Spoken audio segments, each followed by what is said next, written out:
Hello అండి. నా sweet memories అయితే గుర్తొచ్చాయన్నమాట. ఈ బుక్ చూడగానే చాలా హ్యాపీ అనిపించింది. ఫ్యాషన్ డిజైనింగ్ చేస్తున్నప్పుడు ఎంత కష్టపడ్డామో, ఆ కష్టమంతా అయితే ఇప్పుడైతే నేను మర్చిపోయాననమాట. ఎందుకంటే బొటిక్ రన్ చేస్తున్నాను. కొన్ని వందల మందికి ట్రైనింగ్ అయితే ఇస్తున్నాననమాట. అందుకని అప్పుడు పడిన కష్టమంతా మర్చిపోయాను. ఈ బుక్ చూడగానే చాలా హ్యాపీ అనిపించింది. చాలా స్వీట్ మెమోరీస్ అన్నీ గుర్తొచ్చాయి. ఎందుకంటే అన్నీ ట్రావెల్ చేసి చాలా ఇబ్బందులు పడి ఇవన్నీ ఈ స్టేజ్కి వచ్చామంటే నిజంగా ఈ బుక్ చూడగానే చాలామంది దగ్గర ఇలాంటి బుక్స్ ఉండే ఉంటాయి. సో ఒక్కసారి అవి తీసి ఒక్కసారి చూడండి, మీ స్వీట్ మెమరీస్ కూడా మీకు అన్నీ గుర్తుకొస్తాయి అన్నమాట.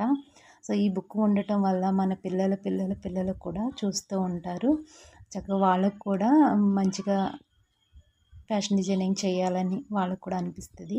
సో ఇలాంటి బుక్స్ ఎంతమందికి ఉన్నాయి, ఎంతమంది ట్రైనింగ్ అయ్యారనేది నాకు కామెంట్ బాక్స్లో తెలియచేయండి. ఈ వీడియో నచ్చితే లైక్ చేయండి, షేర్ చేయండి.